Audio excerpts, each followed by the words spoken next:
প্রথমে আমি চালের গুঁড়োগুলোকে মিক্সিতে গুঁড়ো করে নেব। এই জন্য মিক্সিতে আমি চালগুলো দিলাম, আতপ চালগুলো দিলাম। এখন আমি মিক্সিতে গুঁড়া করে নেব। চালের গুঁড়ো আমার গুঁড়া হয়ে গেল মিক্সিতে। এখন আমি এই গুঁড়াগুলোকে গরম জলে এখন গরম জল দিয়ে চালের গুঁড়োকে গুলিয়ে একটা ডো তৈরি করব। এখন আমি গরম জল দিয়ে মেখে একটা ডো তৈরি করছি। আমি এখন একটা লম্বা লম্বা শেপ করে বানিয়ে নিচ্ছি। লম্বা লম্বা শেপ করে আমি বানিয়ে নিলাম ডোটাকে। এখন আমি একটু ফুড কালার দিচ্ছি।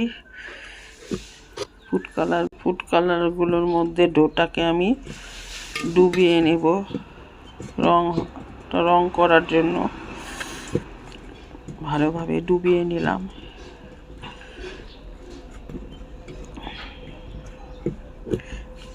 আমি সবগুলোকে ফুড কালার দিয়ে রং করে নিচ্ছি। আমি এখন গোল গোল চাক করে কেটে নিচ্ছি, পাতলা পাতলা করে।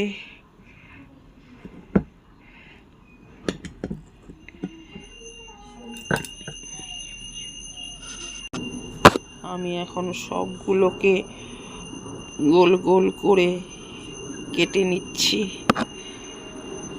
সবগুলোকে এখন কেটে নেওয়া আমার হয়ে গেল।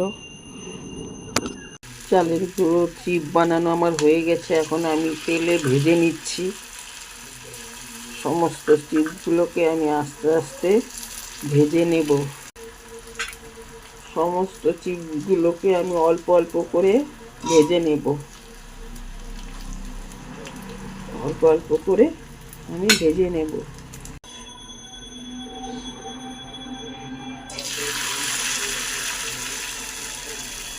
চিপগুলোকে আমি অল্প অল্প করে ভেজে নিচ্ছি।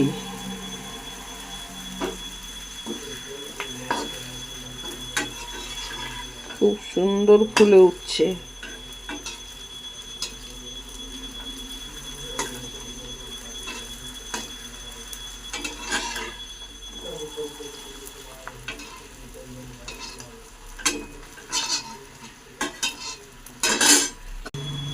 সব চিপগুলোকে আমি লাল লাল করে ভেজে নিচ্ছি।